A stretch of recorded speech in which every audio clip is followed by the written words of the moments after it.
I veliki pozdrav za gledatelje kanala, dobrodošli u novi video. U ovom videu radimo ponovo recenziju jedne kamere. Naime, tvrtka Anke mi je poslala na recenziju jednu njihovu kameru koja se sastoji od kamere i nadzornog monitora. Kamera je prvenstveno namijenjena kao baby monitor ili kamera za nadzor djece koja se nalaze u drugoj prostoriji, da li spavaju, da li se igraju. To možemo sve nadzirati na ovome displeju. Kamera omogućuje dvosmjerni prijenos zvuka između kamere i displeja i jednosmjerni prijenos videa između kamere i displeja. Kamera i displej mogu međusobno biti udaljeni do 300 metara, zavisno od prepreka koje se nalaze između antene monitora i antene kamere. U nastavku videa napravit ćemo unboxing ove kamere, vidjeti šta dolazi u sadržaju pakiranja, isprobat ćemo neke funkcije kamere i kako se kamera ponaša u praksi. Pa ukoliko vas ovo interesira, ostanite u nastavku videa. Kamera se nalazi u ovoj kutiji, što je naznačeno na ovom dijelu, kamera plus monitor. Izgled monitora, veličina monitora 5 inči. Postoji izgleda 3 vrste kamere, sa crnom točkicom je naznačeno da se u kutiji nalazi ovakva kamera. Tu su neke specifikacije kamere, tako displej ima u sebi ugrađenu bateriju od 5000 mAh, veličina LCD displeja 5 inči, kvaliteta snimanja kamere je 720 piksela i kamera se može rotirati 360 stupnjeva. Kamera mjeri temperaturu prostorije i može to alarmirati na displej. Omogućuje sviranje melodija sa displeja na zvučnik kamere, omogućuje funkciju Vox, omogućuje funkciju dvosmjerne komunikacije između kamere i displeja. U slučaju da u prostoriji gdje i funkcionira kamera nema svjetlosti, omogućena je funkcija Night Vision, omogućuje alarmiranje, sound alarm i omogućuje tajmer za hranjenje djece, tako da se može podesiti tajmer. S ove strane vidimo da je proizvođač Anke. Komunikacija između kamere i displeja radi na 2,4 GHz wireless. Model kamere tu naznačen i to bi bilo to. Idemo vidjeti šta se nalazi u ovoj kutiji. A sadržaj ove kutije je ovdje na stolu. Pa tako u kutiji se nalazi kamera, Quick Start Guide, Anke Tivonas, znači upute na 5 jezika, 2 power kabla, Type A na Type C, 2 power brika, snage 2 ampera ili 10 W, deklaracija i monitor.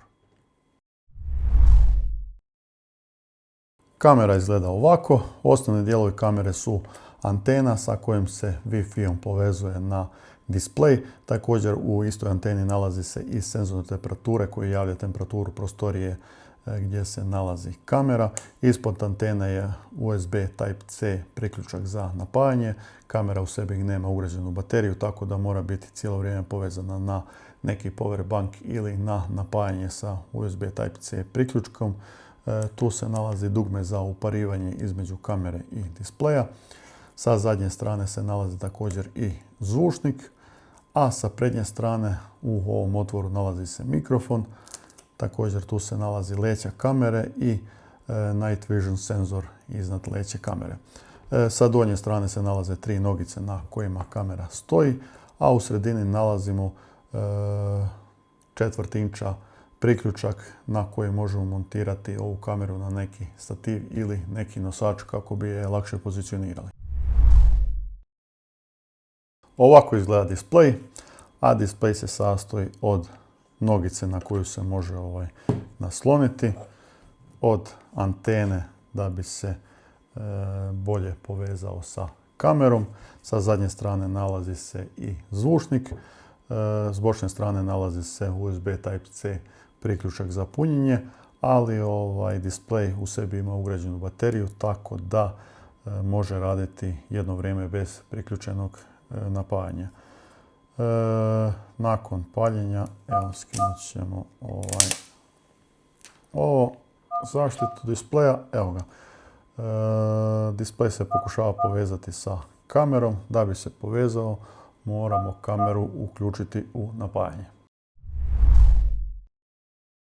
Nakon što power adapter Type-C priključimo u kameru, kamera se pali i također skoro momentalno dobivamo sliku na displeju gdje možemo sa ovim dugmetom rotirati kameru u smjerovima lijevo, desno, gore, dole. Sada ćemo proći malo kroz opcije displeja.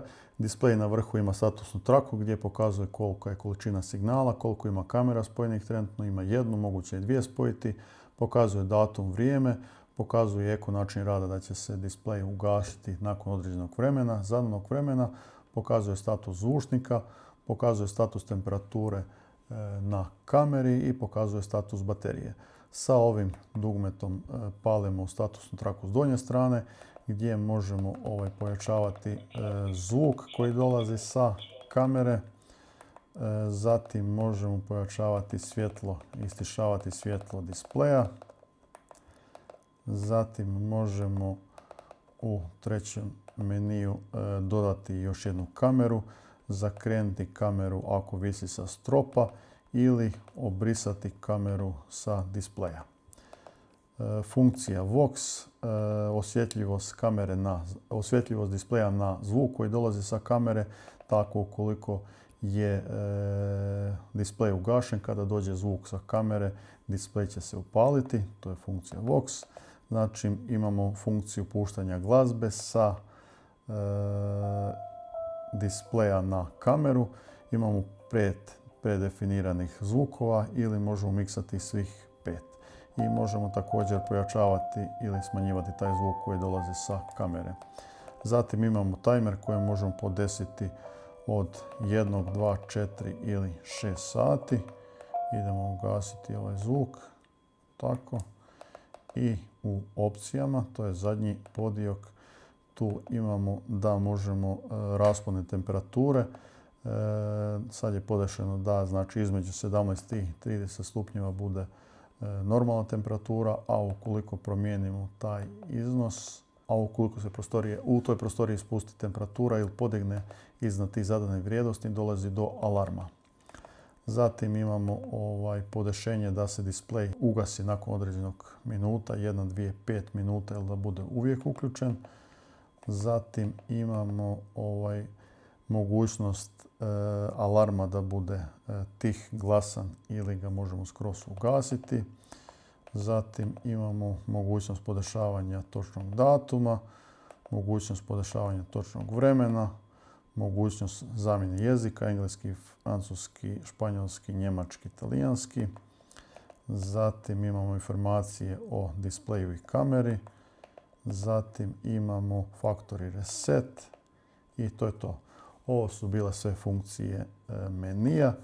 Tu imamo još jedno dugme koje može povećavati sliku, znači puta 2 puta 4 i puta 0. Ovdje možemo rotirati kameru i imamo ovo dugme gdje možemo dvosmjerno komunicirati sa kamerom kada držimo to dugme. I to bi bile sve opcije koje na sebi ima ugrađen ovaj displej. Kamera se pokazala kao vrlo praktično i jednostavno rješenje za svakodnevni nadzor bez kompliciranih postavki. Idealna je za nadzor djece da li tijekom igre, da li tijekom spavanja. Idealna je za praćenje gostiju na terasama kafića, kontrolu djece na bazenu, provjeru vatre roštilja ili jednostavno za nadzor dolaska gostiju ili poštara. Montaža je brza, povezivanje jednostavno, a cijeli sustav radi bez internetske veze i bez dodatnih aplikacije. Domet prijenosa doseže do 300 metara na otvorenom prostoru, bez prepreka, što je sasvim dovoljno za većinu kućnih i poslovnih potreba. Važno je napomenuti da kamera nema mogućnost snimanja videa na SD karticu, kao ni umetanja SD kartice u tijelo kamere. Nema ni mogućnost daljinskog praćenja sa druge lokacije putem interneta, pa je prvenstveno namijenjena korisnicima kojima je potreban trenutni nadzor uživo na licu mjesta. Uz pristupačnu cijenu i vrlo jednostavno korištenje, kamera Tivonas CV50 može biti odličan izbor za sve koji traže pouzdanu kameru bez nepotrebnih komplikacija. Ako vas zanima više detalja ili želite naručiti kameru, link za kupnju nalazi se u opisu videa. Hvala na gledanju i vidimo se u nekoj sljedećoj recenziji. Pozdrav!